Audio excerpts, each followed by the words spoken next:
Hey everyone, welcome to another episode of Behind the Screen. This is your semi-spoilerific look behind the DM screen for myself while we dig into Tides of Wildemount Season 2.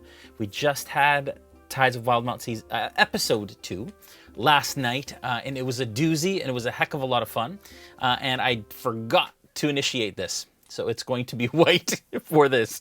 I'm going to go do that real quick, actually, while I say hi.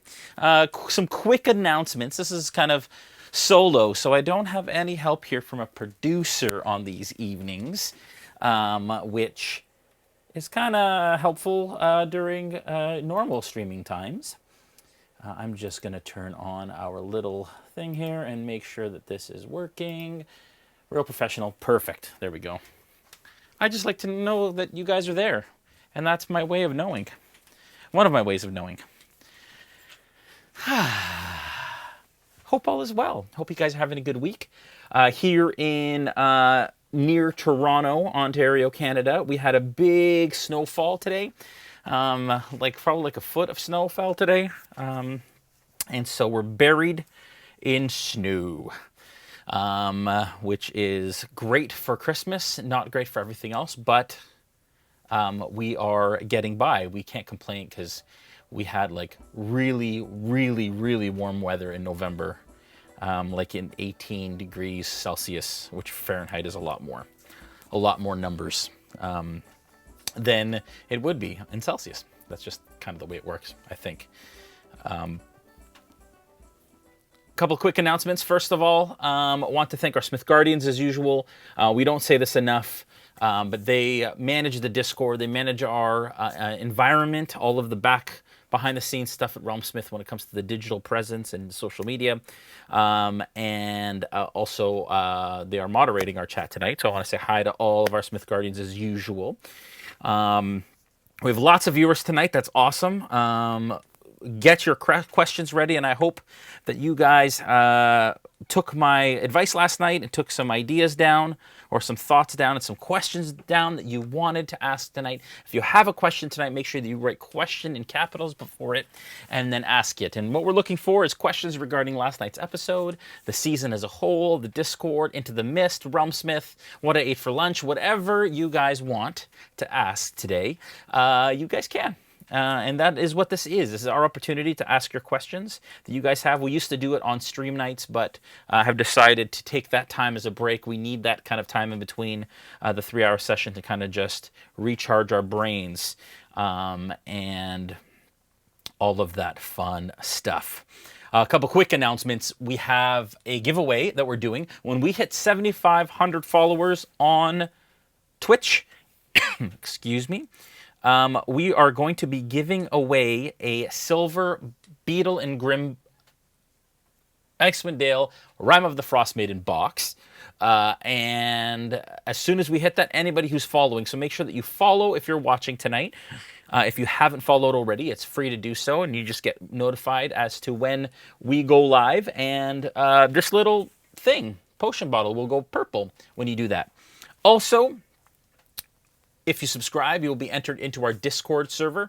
It's a roleplay server where we have our whole community kind of engaging in roleplay rooms in and amongst and around the Darktoe Isle, which is an island of pirates in the land of Wildemount on the Menagerie Coast, or off the Menagerie Coast. It's part of the Swavain Isles, or the Swavain Islands, I should say. And if you do that at different tiers, so if you subscribe at Twitch Prime or Tier 1, you become a landlubber within our Discord community.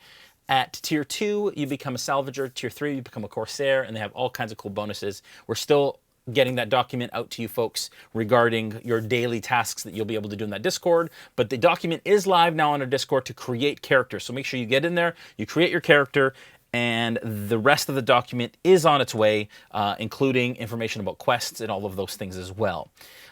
Moving forward. And as usual, the questions, the questions, I just looked over at my, that's funny. It says questions for Jason. And I looked over and I read questions. Hilarious. Quests will be held for Tier 2 and Tier 3 people who are involved in the Discord, led by our Smith Guardians, specifically Scoob, And Julian, they're sometimes led by myself, but it's a lot of fun, so check that out. All right, we're going to be jumping into some questions. I'm sure you guys have lots of questions for tonight. Anapodian says, "Burr." I'm assuming that is in regards to the snow that exists outside my door. Plummet, rock, go, boom, splat. Yes, you almost did last night. Again, spoiler warning. For those of you who have not watched episode 2 of Tides of Wildemount, season 2, there will be some spoilers of what's happened. I will not be spoiling anything for the future of the campaign here tonight, for sure. Okay, let's get right in here. Jazzfall says, hug food to you, Jason. Abraço. Abraço means hug in Portuguese. That is one of our Smith Guardians. Thank you, John. Love it. And a comment from Zipf, Zinnia in our Discord. We love you, Jason. Oh, we love you too, guys. Goodness. All the love. All the love.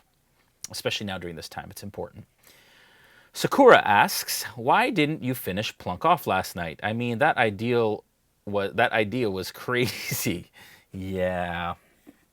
So here's the thing about players and their actions as a DM. You know, I think players want to be heroic in a moment. They do things like, for a perfect example of that is when Gaziel tried to run up and pull the thing off the Plank King. Those, in most circumstances, including this one, would probably have a character killed or close to killed. As a DM, though, it's my job not to punish the characters, but to teach them. And so, you know, that moment was a teachable moment for me, for Christina, who's a fairly new player, who doesn't quite understand how D&D works and that the stakes are as high as they are in a real-life scenario, oftentimes higher. And so that was a teachable moment. That was like a kind of, you know, moment for me to say, listen, if you do this, there are consequences to your actions. And I think that that's an important thing for DMs to establish. I've played in games where there aren't consequences, and the players go nuts and they do all kinds of crazy things that defy the physics or the rules of the world that the players are supposed to be living in, apart from the magic and elves and all the craziness anyways. So that was a teachable moment for Christina.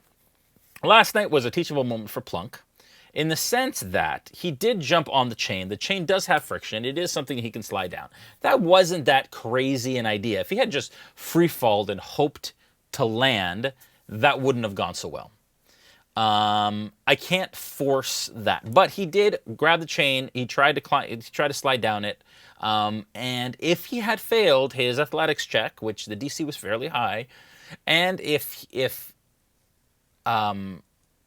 Snow hadn't manifested his echo up above to basically stop his fall, it would have gone a lot worse. So it was a perfect kind of harmony of things and events that happened that caused him not to die. But if he had just jumped down that thing, there was nothing I could do at that point but to, unfortunately, allow the damage to be done that would have been done, which would most definitely outright killed him. But again, you know, because of a moment, and again, as a DM, you're reading intentions too. You're reading intentions and you're reading circumstances and thought processes. And, you know, you have to also remember that players at the table don't necessarily have real world signs to like, again, it's almost like if fire's hot in our world, we get close to it, there's heat that tells us it's hot. For the players at the table, that isn't necessarily the case, right? So they imagine there's a fire, but they don't get the same sort of feeling that you do in this world for danger. It feels a lot less dangerous because it's not real. And so I also think about that too while I'm DMing, and I'm aware of that. Hopefully that answered your question, Sakura. JCLC asks, is the current adventure completely made by you guys, or are you using some pre-existing material? If it is completely original, is there any chance we could get it eventually? Maybe some of your notes. That's a great question, JCLC. So that's an idea. We've considered it, and we've thought about it in the past. It is so. To answer your first question, it is not based on a pre-existing campaign book. So Curse of Strahd, for example, as you guys know, is a book that basically has what you do throughout the campaign. It's got encounters, it's got characters, it's got situations, it's got all that you need to run it just like the book if you want to. But even in that case, in Into the Mist, I flub it a bit, as you guys know, for those of you who have run Curse of Strahd or seen it run before. In the case of Wildemount, it's different. So instead of a campaign book, it's a source book. As a source book, it's a world book. So it gives you the canvas, or rather the paint, that you can paint your own world of Wildemount from. It doesn't give you specifics, except for the starting adventures, which we used, Tide of Retribution, at the beginning of this season 1. But that was only 3 or 4 episodes that it lasted. And then we're off book at that point, in the sense of we are writing a homebrew adventure based on the Explorer's Guide to Wildemount. That's just like saying we're creating our own adventure within Faerun, in the Forgotten Realms, or any of that sort of thing. So we are absolutely, at this point, writing our own adventure, our own encounters, our own campaign based on that. So this is original content that you haven't seen anywhere else, with little sprinklings of Critical Role characters and Wildemount and all of that kind of stuff in it. Hope that makes sense. But it's based on the world of Wildemount for sure.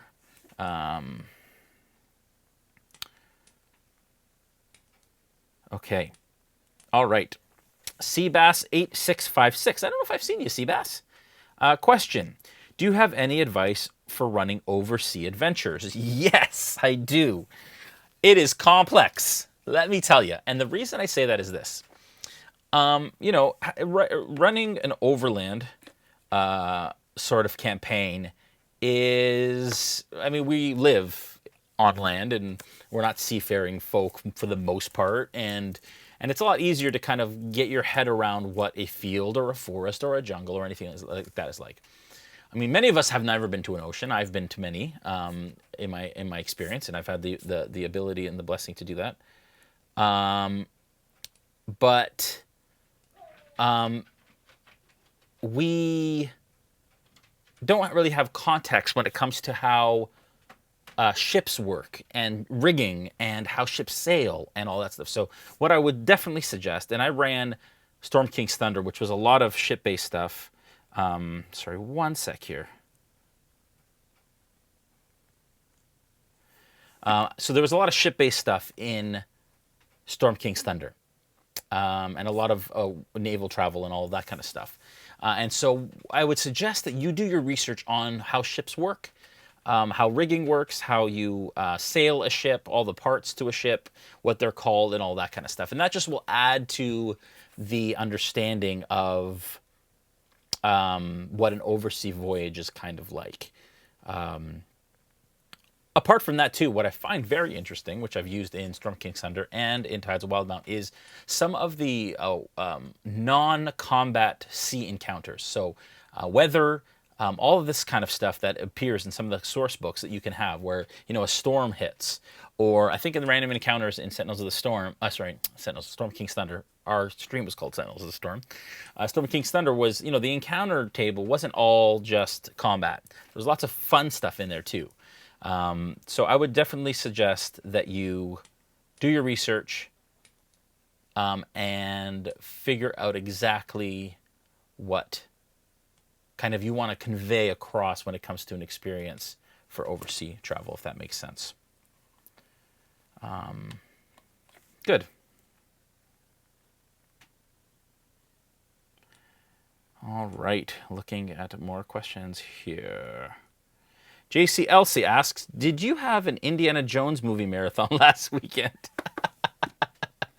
I'm glad that you said that, because I like that this campaign feels that way. This kind of high seas, kind of fun experience is really great. and I love the adventure aspect to it, and I want this to feel adventurous. I want this to feel like an Indiana Jones movie in some cases, and sometimes like a Pirates of the Caribbean movie, and sometimes I want that sense. So the fact that I got that across is really great. Last season we had the temple, same thing, all the puzzles and the inscriptions and all of that stuff I think is really fun and really great, and I really enjoy it a lot. Awesome.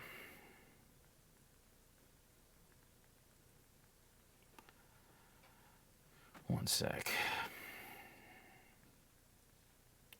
Okay. Kevin Manx asks, when will you remember that Snow is blind? I can tell you when I'll forget, at least once an episode. Although this past episode I caught myself a couple times. Soon it will be, it'll get there. I'll get there. I hope. I still have to, Julian wrote on our big whiteboard, Snow is blind on my whiteboard. Still didn't work. I gotta have one like right beside the camera to remember, because I don't know. I have a block in my brain for some reason. I have to find a way to remember that.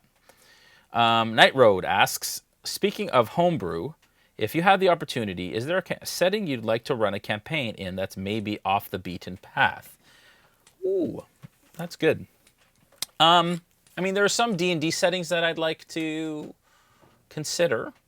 Again, we've talked about those. Rime of the Frost Maiden, Icewind Dale is something I do. But off the beaten path, interesting. I mean, off the beaten path for me would be because I've beaten the D&D path fairly sufficiently. I'm really interested in running a cyberpunk campaign. Or something like that. So something way off the path, way off the fantasy kind of genre path. Kind of interested in that. Also kind of interested in a Witcher campaign, which is also created by R. Telsarian, who also created Cyberpunk Red. So yeah, that would be pretty off the beaten path for me.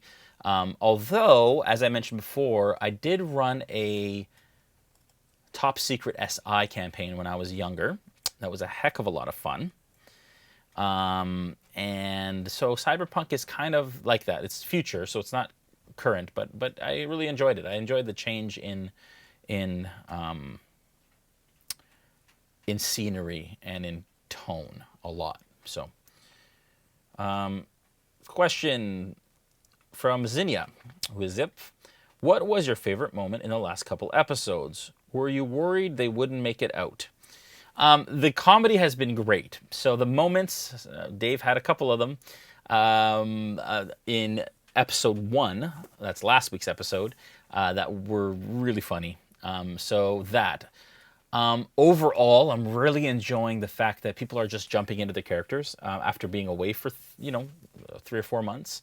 Especially Christina, who hasn't played at all. So she hasn't played D&D at all, jumped right in, no problem, knows who Gaziel is, knows her purpose. It's great. But a favorite moment.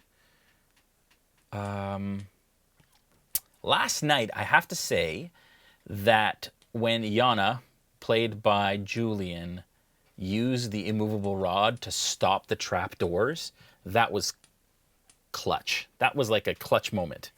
That was a clincher for me. Super quick, and it kind of shows Yana, Julian's more so, like D&D prowess, I would say, thinking outside the box and getting creative, and that was pretty amazing. So last night they took their time getting out of that throne roost, and so the revelry was definitely closing in on them. I was a little concerned. No, I wasn't concerned. I'm never concerned they're not going to make it out because I control the narrative. So whether they make it out or not is my call, right? If I want tension to be there, but I don't want it to be dangerous, I just hold things back and make it feel like there's tension. You're really getting inside baseball at this point. What do you mean? The revelry wasn't totally on their heels and stopping at nothing? They absolutely were. But my job is to create narrative, exciting narrative that is riveting and fun. And sometimes the threat of something behind you is greater than the threat being right in your face and creates more drama. And that is a little trick for DMs. Maverick2 says, has Brandon put Snowblind in his Zoom name for the game so you see it when you see him there? So I don't actually, so you guys know, I don't see the Zoom window. The Zoom window is on my machine, but I have other things up, browsers and things that I use, notes, campaign notes on my laptop that's behind my screen here. So I'm seeing what you see on our monitor, which is right below the camera, which I'm looking at right now. So you actually don't get, I actually don't see what they see in the Zoom. A little more inside baseball. Maverick2 asks, will there be snakes in upcoming episodes given the indie theme? Oh, so that whole temple last time was snakes, if you remember. There was a snake theme. Snakes. Maybe I'll put a snakes. It had to be snakes. Question from Shadster, actually.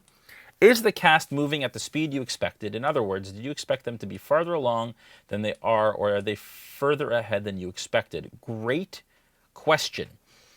I think they're about where I expected them to be at this point. We got through that throne roost a little slower than I expected. I expected them to be kind of through this underground lake cavern area, but they're not far behind. And again, I have very little expectation when it comes to that. They could choose to do anything. So I kind of have what I have in mind, and then I'm taking things out, pulling out puzzle pieces, adding other ones based on where kind of I intend them to go. And so it's an ever-moving, ever-changing kind of timeline and path, if that makes sense. I always have something kind of second in mind, and if not, I have to make it up on the fly. What's an example of that? Last night, I didn't expect them to take so long to get through the back wall. That's one thing. So the pirates got there a lot faster than I expected. I didn't expect Yana to stop the secret stone door, to jam it. So they would have got through that way faster if she hadn't have done that. That was another clinch moment for Julian. Which gave them more time to search, because they would have been right on their heels, right at that door, bursting down that door.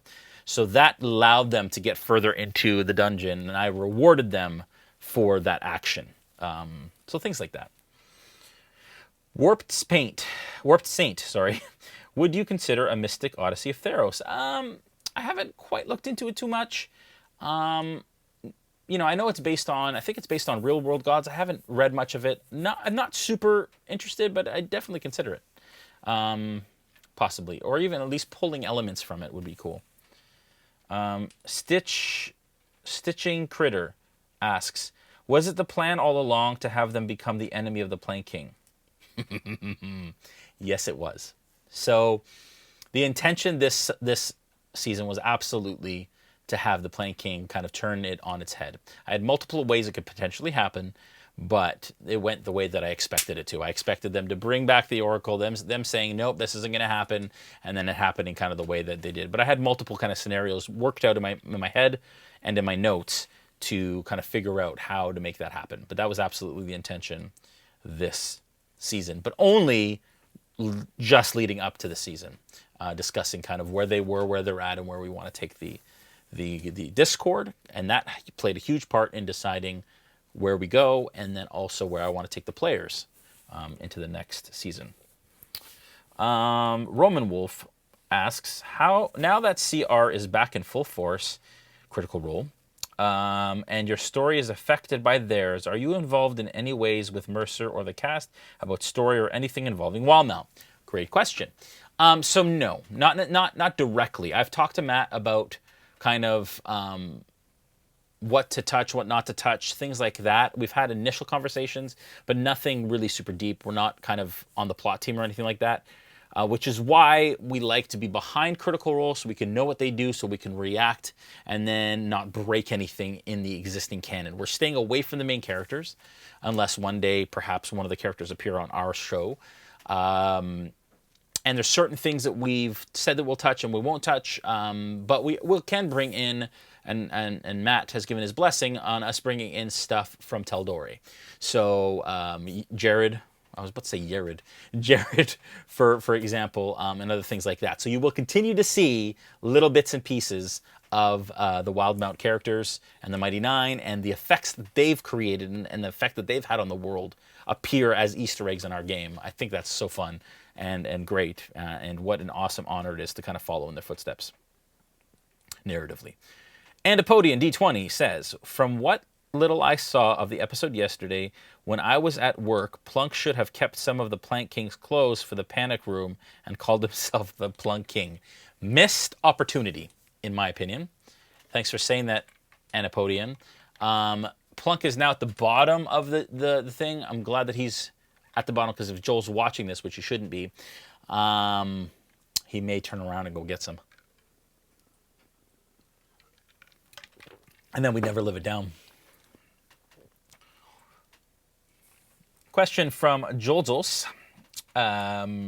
who is John, of course, our Smith Guardian. Is Wyatt out for blood now? Will he be satisfied with anything less than a bloody bounty or the party's heads? Interesting. Stay tuned to the Discord to find out what exactly the bounty on the players' heads will be. But good question. Great question. Question from Shad. With Julian part of the plot creation team, how will the Discord players ever be able to hunt down Yana, since he helps create the plot and has all the inside baseball? Great question. Even last night, Julian kind of knew what was going to happen, right? He knew kind of the plot a little bit. A lot of this he didn't know. But I trust Julian not to metagame, and he's really good at it. So... and he's also not as involved in disseminating information into the Discord necessarily, right? Because Yana is no longer part of the revelry as it stands right now. So Yana won't be coverting something, doing something with the people in Darktow, with the revelry in Darktow. So there's no real worry there. And Julian's a stand-up professional, so I'm not worried about that. But good question. Plaid Introvert asks, if the party had been split on either side of the hallway, rubble, was there another escape route? We all know how party splitting goes. Great question, Plaid. They're still up there, so I don't think I can necessarily say if there's another way out of that room. But let's just say that wouldn't have gone very well. That would have been a really horrible situation. It was really close, and if Yana hadn't have done what she did, things could have gone south very quickly. If half the party was split from the other half, and then we have revelry pirates streaming into the room, which would have happened, probably wouldn't have gone very well. But yeah, that's not good. And again, I don't have like endless escape routes, right? There's a way out of that room and a way into that room that you know of, and they. Tuesday nights. And they investigated, searched the room. That was the only one they found. Who knows if there's another one. But, yeah, could have been very bad. JCLC asks, if the party is now wanted by the Plank King, does that mean the players will be hunted by the Discord crew? That's what it means. It definitely means that the Corsairs, so tier 3s, will be going on quests to try and track down the party as enemies of the revelry. That will absolutely happen. I can confirm that. That is the direction things are going. Whether or not they'll succeed, whether or not they'll follow through, that's all up to folks in the Discord. And there are steps that we've put in place and pathways and leads and all of that kind of stuff that will kind of take them on a fun adventure after the party and their footsteps. I thought it was a very cool thing. I was a little concerned about it, I'll be honest. Typically the Discord has helped the party, so I didn't know how everybody would feel about flipping the script like that, but so far all of the comments and feedback has been great. Simon 1960, did the cast know they were going to become the enemies of the Plank King? No, they did not. They did not know that. Joel may have had an inkling, but other than that, absolutely not. They did not. Have you heard of Dark Matter, new sci-fi themed D&D setting that just closed on Kickstarter? How do you feel about sci-fi settings? I love sci-fi settings. Cyberpunk being one of them. I have not heard of Dark Matter, and I'll check it out. That sounds like a lot of fun. Anapodian says, follow up to previous Bacalhau should have done taken some of the Plant King's clothes and called himself the Plant King. Oh man. Just full of them. Hey, Antipodium. It's okay. We love you. Our brother from down under. All right. Roman Wolf asks, any new favorite subclass from Tasha's? You are putting me on the spot. Nothing I can think of so far. I love that Artificer is an official D&D class now, not just the Eberron. And I love some of the things that are in there.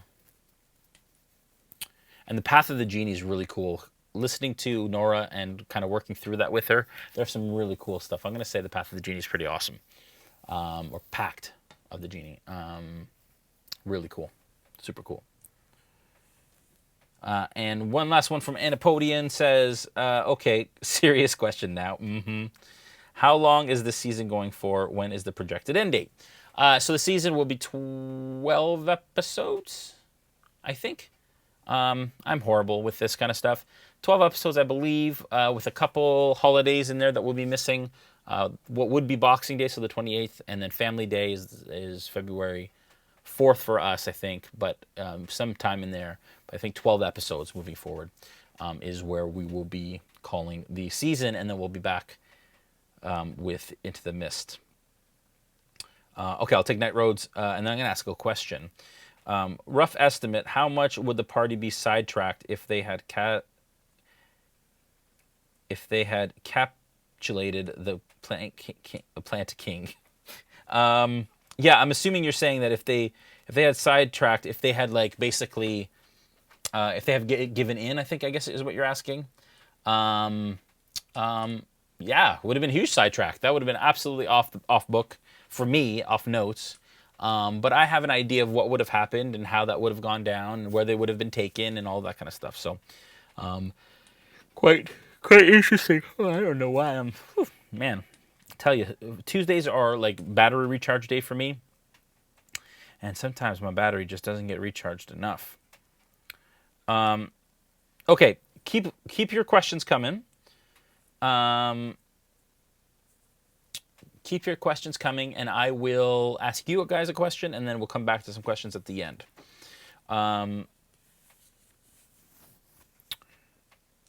Oh, but I like this next question that I just saw posted, so I will hold off my question in a second. Jallydoon asks, and I think you're new, Jallydoon. I don't think I've seen you on here before. Thank you for joining us. Will the Plant King's directive foster internal insurrection, eventual replacement of the Plant King in the RealmSmith Discord? Great question. I've already heard rumblings of like people who may want to side with Yana, who don't want to hunt the party. Very cool. I don't know what that's going to cause, but I'm really, really excited to find out how that all plays out. Because, yeah, it's going to be fun. Okay. First question I have, and the main question, we'll see if we get to any others, but the first question is, how do you guys feel about us flipping the script? How do you feel about Into the Mist being about playing, helping the characters and being one with them and all that stuff, and now flipping the script and having you chase the characters? How do you feel about that? Love you to sound off in the chat here. I'm following and tracking along. And I want your complete, total honesty, folks. Total honesty. Like, if some people say, you know what, I think it's not great, but just make sure you write comment or answer. Write answer in capital letters before your answer so I know it is. So I don't want to miss your answers when it's specific to this question. Jallydoon says, I think it's awesome. We have many options for choices. Even if we catch them, we don't necessarily have to take them in. Good question. Good point. I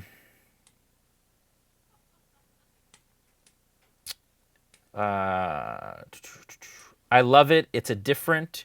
You are always with the party. It's so different. Sakura says, true, right? So different. We try to keep things exciting and interesting here at RealmSmith, and so that keep you guys on your toes is what I like, and the party on their toes too. I think it's gonna be fun. Plaid Introvert says, love it. It'll be fun to change up the script. We can now RP mean towards the party. Right? It's going to be fun.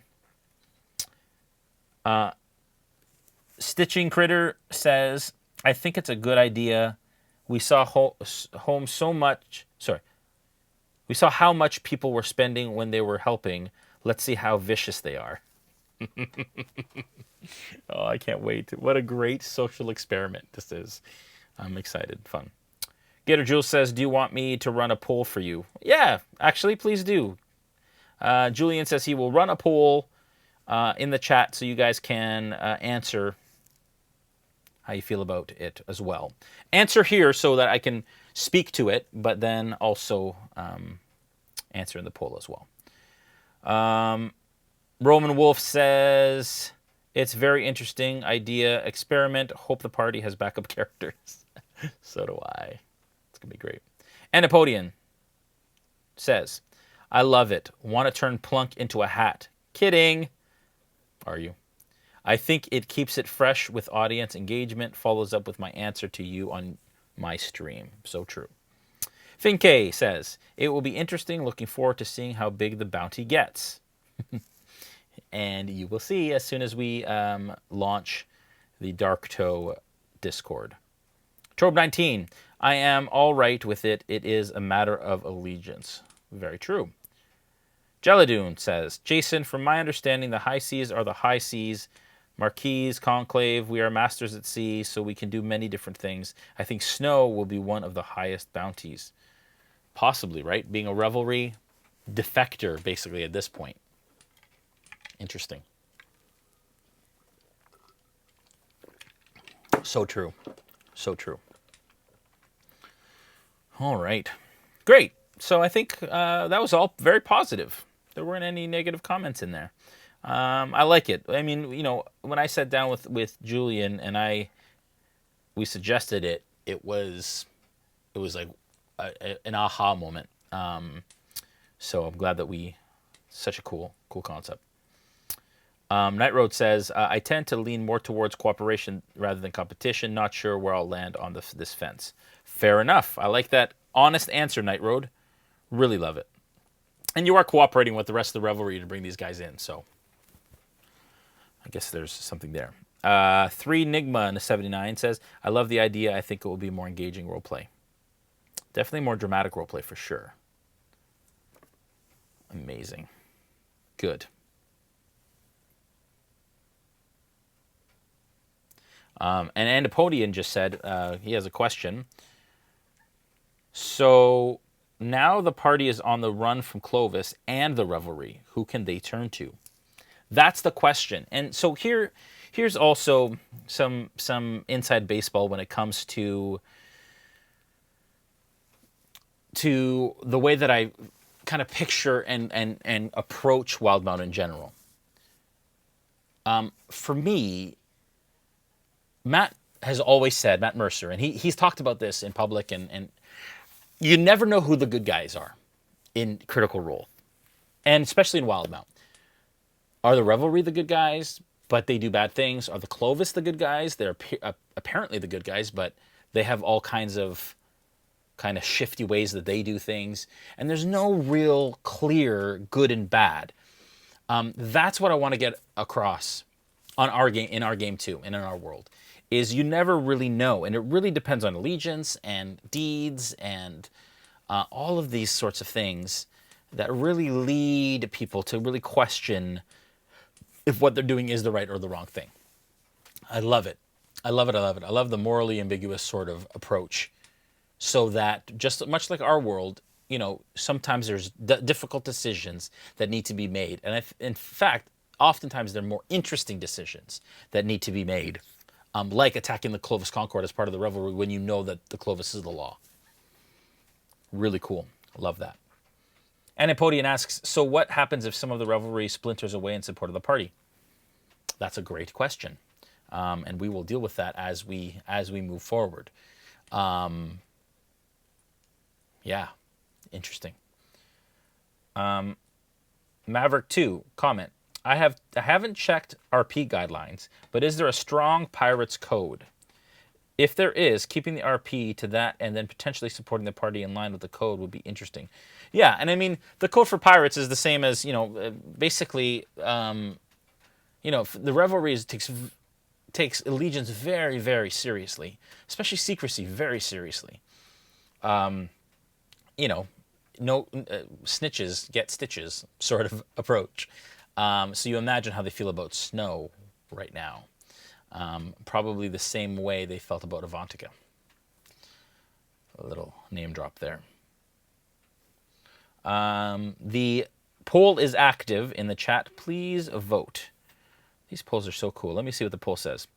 I'm going to vote as well. Discord allied versus against the cast. Prefer to be allies, prefer to be enemies, unsure, don't care.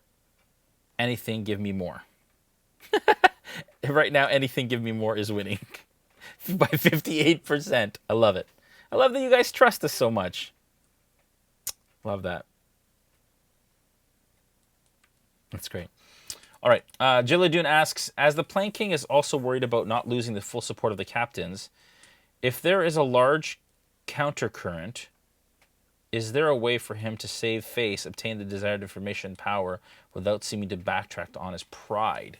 Wow, I love your deep questions. These are great. Yeah, although he is a bit of a tyrant. And you can tell by the way that he rose to power. I won't spoil anything for Wildemount, but he is not above taking care of captains that, unless there's enough behind it. So that's quite interesting too. But he's a pretty prideful person. From the way that Matt kind of played him and I'm playing him, and what we get from the book, that he takes a lot of pride in his ability to rule and his ownership of that throne. So, and wealth speaks to a lot of people, and so to be able to live free, wealthy, doing your own thing as a captain, what would it take to replace that? Good questions. Kevin Manx, it's not a code, more a guideline. True. Yoke Bunny asks, is there a possibility there are no good guys? That good is just culturally relevant. Each culture seems relatively convinced they are the good guys no matter what they've done. Great point. Oftentimes, good is what's good for the person who's doing that. So is this good for me or is this bad for me? I mean, there are obviously very evil things that you can do that, generally speaking, you would think that that's a bad thing to do. Killing your neighbor, or in cold blood, or things like this, that are obviously based on how we're informed, morally in our world, would be considered good or bad. But in a world like this, where the Revelry rose to power because the Clovis Concord, because they felt that they, were under the fist of those that were in power. But then it's turned into something else, and they still use that excuse. So are they still doing what's right and, taking from the rich and giving to the poor, or are they terrorizing those that sail the trade routes? The Clovis Concord, again, in the intention of protecting the coast from the Revelry, which they do, or they try to do, where have they kind of crossed that line where most would think, yeah, it's very interesting. Again, that moral ambiguity is a real fun kind of conundrum to consider. Simon 1960 asks, when role-playing as Tier 2 and 3, can we use other players on our boats, ships, or are we only allowed NPCs on them? That's something we're working out still. Right now, the ships are intended... So here's what I will say. The ships are intended to help you do your daily tasks. And that's why we have an NPC crew, because we found last season it was a lot of responsibility for captains to have to manage their crew and run their crew. And there are people who want to be tier 3s who don't want to be captains, who don't want to be leaders necessarily, who just want to have fun, who don't want that responsibility. And so we wanted to make sure we could have those types of people also be tier 3s. And so that's why we changed it. Yes, you could have, I guess, if you were to go out, and this is going to be made clear in some of the daily stuff that we're finalizing now. And I apologize, it's taking longer than we expected, but I promise you we will have it to you as soon as we can. There is some thoughts, and we're finalizing kind of how that works. So just stay tuned, stay patient, and we will kind of, much like before, where if you're crafting, you would do crafting faster if somebody else helped you. That sort of intention is planned for this as well. Hopefully that made all the more sense than it did coming out of my mouth. Awesome. Thank you so much, guys, for your feedback. It's, again, been a great episode of Behind the Screen. It is so much fun. I love doing this show. It's so great to hear from you, to be able to speak directly to you all. I'm very excited about the future of this show, and as we go through the season into a very deep kind of narrative and fun world that has been created for us by Matt Mercer and the fine folks at Critical Role. You know, it is, like I said, an honor to be a part of this with you, and it is an honor to create a world and a platform for you guys to role play and affect our show. Again, I can't tell you how fun it is to do something like that. That's never, in my understanding, ever been done before for TTRPG streams. For you guys to actually be able to interact in a very, very real way. So we love it. We love you guys. Be safe. Players Table Thursday night with Joel Auger. I'm sure it'll be great, as it usually is. I'm sure he has lots to talk about, especially that elevator shaft. Monday, episode 3 of Tides of Wildemount. And as well, folks, if you enjoyed what you saw here, consider following the channel. If you follow, you'll be entered, or you'll have the opportunity when we hit 7,500 followers on our Twitch channel, that you will win a silver Icewind Dale Rime of the Frost Maiden box from Beetle and Grimm. And we will ship that to you. It will be awesome. Thank you so much. I can't tell you guys again how wonderful it is to be able to have the privilege to do this as my full-time job. And you guys allow us to do that with all of this wonderfulness that you guys provide. So have a great night. Stay safe, especially if you're near me because of all the snow and the COVID and all that stuff. You guys are awesome. We'll see you on Monday. Take care.